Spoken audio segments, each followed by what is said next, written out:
Bruno Fernandes has provided 80 goal contributions in his Premier League career, meaning he's contributed either a goal or assist every 1.64 games. That's a better rate than David Silva, Mesut Ozil, Cesc Fabregas, Bergkamp, and yes, even Eden Hazard. The result? Bruno has divided opinions.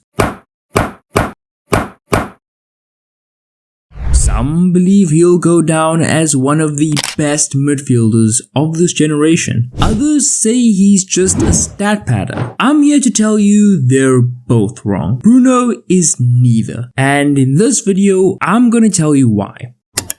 When I started thinking about what type of player Bruno Fernandes really is, the first few things that came to mind were players he's not like, which is weird. Think about other great number 10s. What's the first thing that comes to mind when you think of Mesut Ozil? The weight of his passes.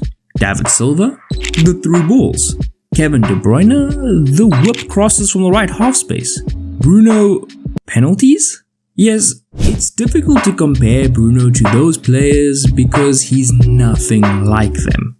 He's not a traditional number 10 like a Totti, Riquelme, Baggio or Laudrup, nor is he a modern, modified version of that like an Odegaard or Modric or Maddison. He's something completely different, and yet we all choose to look at him through those same lenses. But if he's not like any of those guys, what is he? Football writer Umir wrote a nice piece on Bruno, and in it, under the section The Submachine Gun versus the Sniper, he compared the playstyles of Bruno and David Silva, which was quite ingenious if you ask me.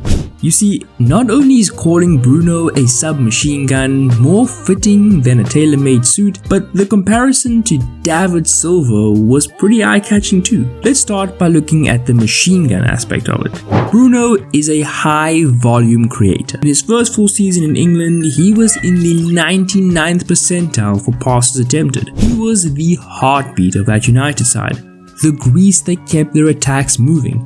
The problem? He only completed 74% of them. That was in the bottom 30% in the league for attacking midfielders. Yes, even when compared to players who play further forward and make riskier passes more often, his numbers were still woefully bad. Yeah, Bruno's a bit of a spam merchant, and while there has been a drop in attempts in recent years, he's still putting up elite spray and pray numbers. That's where he and a guy like David Silva differ. Silva was more conservative and would probe defenses, dribbling around or circulating the ball until it was time to pounce. While Silva tried to lull defenders to sleep, Bruno tries to catch them napping. That's the fundamental difference. Silva looked like he was a conductor of a world-class orchestra, timing the entrance and exit of each instrument as he masterfully melded together the various sounds. Bruno looked like he was trying to play football running downhill, chaotic, frightening, and likely ending up in tears. And yet, there is hope. Yes, this outlier playstyle and personality has a role it can fill in an elite team, but what is it? Well, it's most certainly not in a deeper position. There's two main reasons for this. Firstly, it means he has less of an impact on his team's attacks in the final third. Also, it's clear that his biggest strength is providing goal-creating actions, and the deeper he is, the less of this he can do. The second reason is because anytime he doesn't get his execution spot on, he's going to leave his team more exposed than Mauro Icardi's marriage. Think about it like this. Which of these is more likely to end up in a goal? A mistimed pass from a winger to an overlapping fullback that goes out for a goal kick, or a misplaced pass from a goalkeeper that hands possession back to the opposition with a few defenders in their way and a short distance to goal?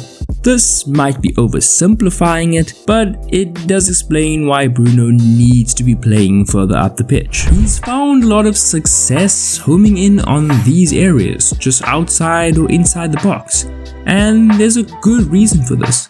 He gets to be more expressive and aggressive with his passes, as there are more attackers and runners around him, and the relative downside of losing the ball is much lower. This also allows him to take advantage of his elite ball striking ability, and it's why he scores so many more goals than your average number 10.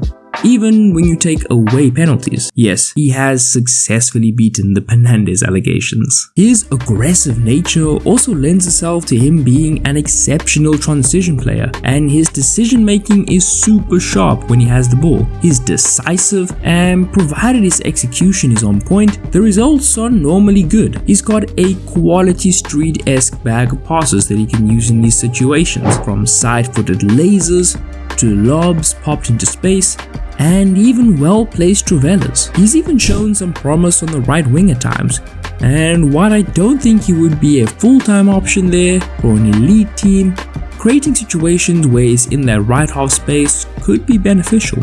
But how valuable is this player type really? He's not really that versatile, and at least initially, his playstyle doesn't seem to fit in with most elite team systems. Most top coaches value control above all else. Bruno provides the opposite of that. He provides chaos. In fact, you could say Bruno is chaos. His presence brings about a certain level of urgency, panic, and borderline franticness at times.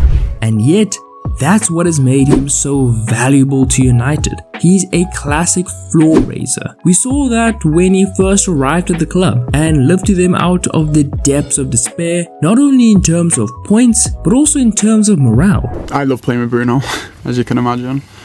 I think for a forward, like me, he's a perfect player to play with. I think he's been a good leader for us, even when he's not been captain, which is always a good sign. He's helped other players become better leaders, and the reality of it is we can't be a well-organised team with just one leader being the captain.